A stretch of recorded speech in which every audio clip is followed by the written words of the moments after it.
সুপ্রিয় দর্শক, আজকে যে ভিডিওটি আমি করতে যাচ্ছি বলা চলে এই ভিডিওটি গতকালকে আমি আমেরিকার সাথে এই দখলদার বাহিনীর যেই গোপনীয় বা নন ডিসক্লোজার যে চুক্তিটি আছে সেটিরই দ্বিতীয় ভাগ বলা যেতে পারে।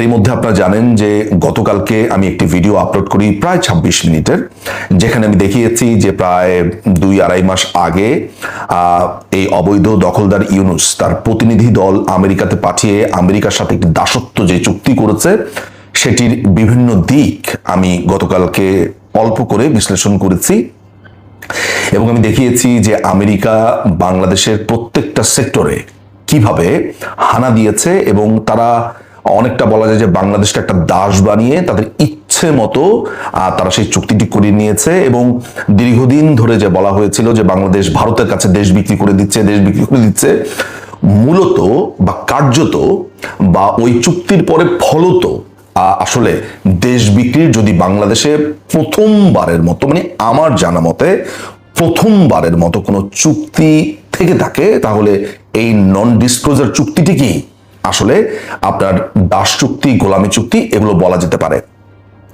এর মধ্যে আমেরিকা আরো কয়েকটা চুক্তির জন্য অপেক্ষা করছে, সেগুলো আপনারা হয়তোবা এই কেয়ারটেকার অর্থাৎ আমেরিকার যে কেয়ারটেকার রেখেছে, অ্যাপার্টমেন্টে যেমন কেয়ারটেকার থাকে আমেরিকা ও বাংলাদেশে একটা কেয়ারটেকার রেখেছে, সেটা হচ্ছে ইউনুসকে। আকসু নামে একটা চুক্তি এবং আরেকটা হচ্ছে অস্ত্র একটা চুক্তি আছে, জিমেনশিয়া বা এই টাইপের, আমি নামটা এক্স্যাক্টলি ভুলে গেছি। দুটো চুক্তি আসলে আপনি একটু গুগল করে নিলে আকসু লিখলেই সাথেটা চলে আসবে, আমি সেগুলোতে ডিটেলসে যাচ্ছি না। এই চুক্তিটাও হবে, ওই দুইটা চুক্তিও খুবই ভয়াবহ এবং প্রত্যেকটা চুক্তি আসলে এই অঞ্চলের যে স্থিরতা আছে, স্থবিরতা আছে বা টেনশন মুক্ত একটা জায়গা আছে সেটিকে নস্যাৎ করবার পরিকল্পনা। এবং আমি আজকে আমার এই ভিডিওতে আমার ব্যক্তিগত কিছু অভিজ্ঞতা এবং এই যে চুক্তিটির কথা বলেছি এটার আগে পরের বা অভিজ্ঞতার কিছু গল্প আপনাদেরকে আমি শোনাবো। আপনারা জানেন যে এই বছরের ফেব্রুয়ারিতে এই যে সমন্বয়ক নামের যে ডাকাতগুলো আছে, যে গুন্ডাগুলো আছে, কিংবা নিজেদেরকে বিপ্লবী বলে অভিহিত করেছে যে জুতা চোর, যে বদনা চোর, যে মাছ চোর, মুরগি চোর, এই চোরগুলো আছে এবং ডাকাতগুলো আছে এবং একই সাথে সেনাবাহিনী তাদেরকে নানানভাবে বা সেনাবাহিনীর একটা অংশ তাদেরকে যে নানানভাবে সংগঠিত করেছে, শক্তিশালী করেছে, সেটার প্রেক্ষিতে এই বছরের 5ই ফেব্রুয়ারিতে বাংলাদেশের ঐতিহাসিক 32 নম্বর তথা বঙ্গবন্ধুর যেই বাড়িটি সেটি পুরোপুরিভাবে ভেঙে ফেলা হয়, আপনারা সেটা অবগত আছেন। এবং গত বছরের 5ই অগস্ট সেটা পুড়িয়েও দেওয়া হয়, সে ব্যাপারেও আমরা সবাই জানি। তো এই ঘটনার সাথে আমার গতকালকের যেই ভিডিওটা বা আজকে যা বলবো সেটা কিছুটা রিলেটেড, আমি বলছি সে কথা। আপনারা জানেন যে ছাত্রলীগের পেজে মাননীয় প্রধানমন্ত্রী একটি ভাষণ দেবেন, এই ভাষণ দেবেন সেদিন অর্থাৎ 5ই ফেব্রুয়ারি রাত 9টাতে ওনার ভাষণ দেওয়ার কথা। ওই ভাষণকে কেন্দ্র করে তখন ফ্রান্সের যেই আপনার রাজাকারের বাচ্চাটা আছে, রাজাকারের অ্যাপোলজিস্ট পাকিস্তানি ঔরসজাত পিনাকি ভট্টাচার্য, সে তারপরে হাবাদুল্লাহ, সার্জিস আলম এবং যত রকমের এই সমন্বয়ক নামক জামাত শিবিরের BCD টিম আছে, তারা ঘোষণা দেয় বঙ্গবন্ধুর 32 নম্বরের ঐতিহাসিক বাড়িটি তারা গুড়িয়ে দেবে যদি মাননীয় প্রধানমন্ত্রী ছাত্রলীগের পেজে বক্তৃতা করেন। তো মাননীয় প্রধানমন্ত্রীর শিডিউলড টাইম ছিল রাত 9টা, 8টা বাজে বা 7:30 বাজেই তাদের তোড়জোড় শুরু হয়ে যায় এবং তারা ভাঙা শুরু করে। এবং এটার মধ্যে বিএনপির ইশরাক হোসেন, সাদেক হোসেন খোকার ছেলে, মুক্তিযোদ্ধা সাদেক হোসেন খোকার ছেলে ইশরাক, সেখানে সে পুরোপুরি সাহায্য করে। পরবর্তী সময় আমরা বিভিন্নভাবে জানতে পারি, বিশেষ করে যে এই গুন্ডা বাহিনীর অন্যতম ইনকিলাব মঞ্চের হাদি সেটি সবার সামনে প্রকাশ করে দেয় যে বিএনপির এখানে ভূমিকাটা কি ছিল। তো ওই রাতে এমন একটা অবস্থা তৈরি হয়, আমরা সবাই খুবই আবেগপ্রবণ হয়ে যাই এবং এটা আমাদের সবার কাছে খুবই অবিশ্বাস্য থাকে। এটি শুধু বঙ্গবন্ধুর বাড়ি বলেই না, এটি বাংলাদেশের মুক্তিযুদ্ধ, বাংলাদেশের মুক্তি সংগ্রামের পেছনে সেই বহু আগের থেকে এই বাড়িটি স্মৃতি বিজড়িত। এটির সাথে শুধু বাংলাদেশের স্বাধীনতা এখান থেকে ঘোষণা করা, 6 দফা থেকে শুরু করে অসংখ্য আন্দোলন সংগ্রামের সূতিকাগার, এটা নস্যাৎ করবার একটা বলবো যে ভয়ঙ্কর পরিকল্পনা ছিল, যে মুক্তিযুদ্ধের সমস্ত স্মৃতি মুছে দেওয়ার পরিকল্পনা। বঙ্গবন্ধু কন্যার ভাষণ ঠেকাবার আসলে যে উদ্দেশ্য ছিল না, এটা অনেকেই বুঝতে পেরেছে, আমরা বারবার বলেছি। কিন্তু সে রাতে যখন আমরা খুবই আবেগপ্রবণ হয়ে যাই, আমার মনে আছে আমি তখন ইংল্যান্ডে তখন অনেক রাত্রে 2-3 বাজে, ভারতে সম্ভবত 6-7 বাজে। আমি মাননীয় প্রধানমন্ত্রীর সাথে যোগাযোগ করি, মাননীয় প্রধানমন্ত্রী শেখ হাসিনা।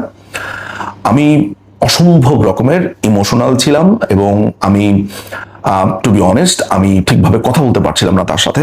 একটা পর্যায়ে আমি মাননীয় প্রধানমন্ত্রীকে বলি যে আপা, কোনোভাবে যদি সম্ভব হয় পশ্চিমাদের সাথে কথা বলা, এরা যা চায় তাও যদি আমরা মানে বলা যেতে পারে। সোজা কথা হচ্ছে যে আমি এত দ্রবীভূত হয়েছি, মানে আমাদের মতো দুর্বল চিত্তের মানুষ, আমার মতো আমি আমাদের মতো বলবো না, আমি ব্যক্তিগতভাবে বলবো যে এই ভয়াবহ অবস্থা দেখে আমি এতটা অসম্ভব রকমের ভয়ানক ফিল করছিলাম। আমি মাননীয় প্রধানমন্ত্রীকে তখন বললাম যে আপা, এই পশ্চিমাদের সাথে আপনি সম্ভব হলে যদি কথা বলা যায়, এদের সাথে একবার কথা বলা ভেবে দেখা। তো আমরা তো সাধারণ মানুষ, আমরা দ্রুত বিচলিত হই, দ্রুত কম্প্রোমাইজ করতেও শিখি। আমাদের দুর্বলতা, আমাদের ক্ষুদ্রতার কোনো শেষ আসলে নাই। কিন্তু আমি ভুলে গিয়েছিলাম, আমি কথা বলছিলাম বঙ্গবন্ধু কন্যা শেখ হাসিনার সাথে। যদি বঙ্গবন্ধু হয় পুরো একটি দেশ, সেই দেশের সর্বোচ্চ পাহাড় বঙ্গবন্ধু কন্যা, তার বড় কন্যা শেখ হাসিনার সাথে। আপা আমাকে তখন বললেন যে তুমি একটু ঠান্ডা হও। আমাকে তিনি ঠান্ডা হওয়ার জন্য একটু সময় দিচ্ছিলেন, কিছু সেকেন্ড। তারপরে তিনি আমাকে যে কথা বললেন, আমি ফোনের এই পার থেকে আমার কান্না ঝরছে আর আমি নেত্রীর কথা শুনে যাচ্ছি। নেত্রী আমাকে বললেন, আমাকে কত দোষে অভিধা দেওয়া হয়, কত রকমের তকমা দেওয়া হয়েছে, আমি সমস্ত কিছু মাথা পেতে নেই, আমি চুপচাপ শুনি, আমি শুনতেই থাকি। আমি আমার নিজের ভাষাতে বলছি আবার যে কথাগুলো। তিনি আমাকে বলেছেন যে দেখো, আমি যদি কম্প্রোমাইজ করতাম পশ্চিমা শক্তির সাথে, তাহলে আমি অনেক আগেই কম্প্রোমাইজ করতে পারতাম। তোমার কি মনে আছে যে বিবিসিতে আমি একটা সাক্ষাৎকার দিয়েছিলাম? আমি বলছি জি আপা, আমার মনে আছে। আপনি তখন বলেছিলেন যে আমেরিকা আপনাকে উৎখাত করতে চায়, পশ্চিমারা আপনার পেছনে লেগেছে, এবং সংসদেও বলেছেন, এবং আপনি ভাষণ বক্তৃতাতে অনেকবার বলেছেন। তিনি বলেছেন যে তখন তিনি একটু মনে করিয়ে দিলেন যে তারা ওই মিজোরাম, মণিপুর, ওই অঞ্চলটাতে একটা আলাদা রাষ্ট্র বানাতে চায়, ইস্ট তিমুরের মতো। এগুলো কিন্তু তিনি ওই দিন ফোনে আমাকে বলছিলেন। এবং তিনি যেই কথাটা সর্বশেষ বললেন যে বঙ্গবন্ধু কন্যা দেশ বিক্রি করে না। প্রিয় দর্শক, বিশ্বাস করেন, আপনাদের অনেক মানুষ আছে যে মাননীয় প্রধানমন্ত্রীকে অপছন্দ করেন, দেখতে পারেন না, আবার তার এত প্রেমিকা আছে, এত অর্থাৎ তাকে ভালোবাসে, তাকে মন থেকে বুক থেকে ভালোবাসে, এরকম অনেক মানুষ আছে, সব মিলিয়েই আছে। কিন্তু সমস্ত ভুল ত্রুটি আপনারা যেভাবেই বিশ্লেষণ করেন তাকে, ওই একটি সকাল বেলায়, অর্থাৎ ভারতের সকাল, ইংল্যান্ডের রাত, আমি পরিষ্কার বুঝতে পেরেছিলাম এই দেশকে তিনি বুকের গহীন থেকে ভালোবাসেন। তিনি বলেছেন যে এই বাড়িটি তো শুধু আমার নয় বা আমাদের স্মৃতি বিজড়িত নয়, এটি তো তোমাদেরও, এই বাংলাদেশের মানুষ। যদি বাংলাদেশের মানুষ মনে করে এই বাড়িটি ভেঙে ফেলা দরকার, ভেঙে ফেলা, কিন্তু যা কিছু হবে আমি কখনো এই দেশকে কারো কাছে বিক্রি করব না। অথচ মাননীয় প্রধানমন্ত্রীর ব্যাপারে কথা ওঠে, তিনি ভারতের কাছে দেশ বিক্রি করে দিয়েছেন।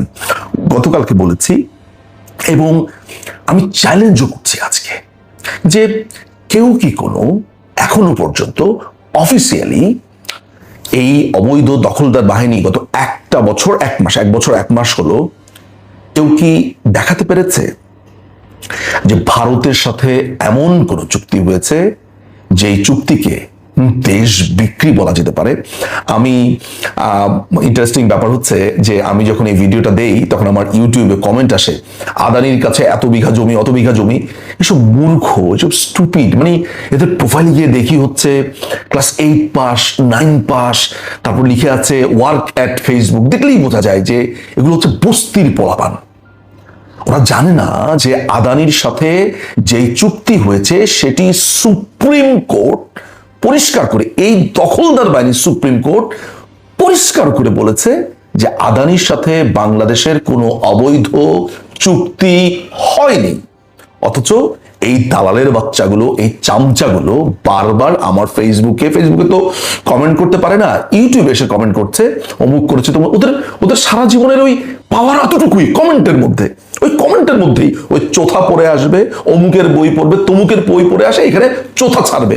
কিন্তু কেউ একটা ডকুমেন্ট নিয়ে আসতে পারে না, একটা সার্টিফাইড ডকুমেন্ট, একটা নথি, একটা কন্ট্রাক্ট, একটা উদ্ধৃতি, যেখানে প্রমাণ করা যাবে যে মাননীয় প্রধানমন্ত্রী কিংবা আওয়ামী লীগ সরকার ভারতের কাছে এই দেশের সাথে এমন চুক্তি করেছে যেটা দেশ বিক্রির শামিল। অথচ আমেরিকার সাথে যে চুক্তিটা করেছে, প্রিয় দর্শক আপনারা দেখেছেন, সে চুক্তির মধ্যে এমনও কথা আছে যে আমরা চায়না থেকে কোনো কমিউনিকেশনের দ্রব্যাদি কিনতে পারবো না। কাস্টমসে আমরা অন্য দেশের সাথে কি এক্সপোর্ট করি, কি ইম্পোর্ট করি, সেই পুরো ডাটা আমেরিকাকে দিতে হবে। আমরা যদি এগুলো গভীরভাবে ভাবি, আমাদের মনে হয় মাথা ঠিক থাকবে না। যাই হোক, এর আগের ভিডিওতে আমি বলছি, এই ভিডিওতে আমি লম্বা করব না, মাননীয় প্রধানমন্ত্রীর কথা বলছিলাম। তো আমি যে নতুন বইটা লিখছি 5ই অগাস্টের নেপথ্যে, সেটার অংশ হিসেবে আমি অনেক মানুষের সাক্ষাৎকার নিয়েছি, গুরুত্বপূর্ণ মন্ত্রী, আমলা, গোয়েন্দা বিভাগের কর্মকর্তা, নানান ধরনের মানুষ, আর্মি অফিসার, পুলিশ অফিসার, নানান রকমের সাক্ষাৎকার নিয়েছি। তো আমি অত্যন্ত অত্যন্ত গুরুত্বপূর্ণ 3জন ব্যক্তির সাক্ষাৎকার এর ভিতর আছে, মানে গুরুত্বপূর্ণেরও গুরুত্বপূর্ণ, মাননীয় প্রধানমন্ত্রী ছাড়া আর কি। তারপরে একজন ব্যক্তি আমাকে বললেন, খুব দারুণ করে আমাকে বর্ণনা করলেন, যে এই যে আপনারা দেখেন যে এই কমিউনিস্ট আন্দোলন, আনু মোহাম্মদের আন্দোলন, অমুক মোহাম্মদের আন্দোলন, বা আপনারা সমাজতন্ত্র, কমিউনিজম এগুলো বলেন, মাননীয় প্রধানমন্ত্রী শেখ হাসিনা সত্যকার অর্থে এই যে সাম্রাজ্যবাদ সাম্রাজ্যবাদ বলে চিল্লায়, মাননীয় প্রধানমন্ত্রী হচ্ছে সেই মানুষটা যিনি সত্যকার অর্থে এই সাম্রাজ্যবাদ বিরোধী একজন মানুষ। এই কারণে পশ্চিমারা তার উপরে খ্যাপা। মাননীয় প্রধানমন্ত্রী কিন্তু অসম্ভব রকমের মধুর ব্যবহার করেন আমেরিকার সাথে, ভারতের সাথে, চায়নার সাথে, এমনকি পাকিস্তানের সাথেও কিন্তু মানে হয়তোবা আমাদের নানান ধরনের ব্যবসা বাণিজ্য বন্ধ ছিল, কিন্তু মাননীয় প্রধানমন্ত্রী কিন্তু কোনো শত্রুতার সম্পর্ক কারোর সাথে করেননি, কারণ বঙ্গবন্ধুর কিন্তু একটা নীতি ছিল, কারোর সাথে শত্রুতা নয়, সবার সাথে বন্ধুত্ব। তো মাননীয় প্রধানমন্ত্রী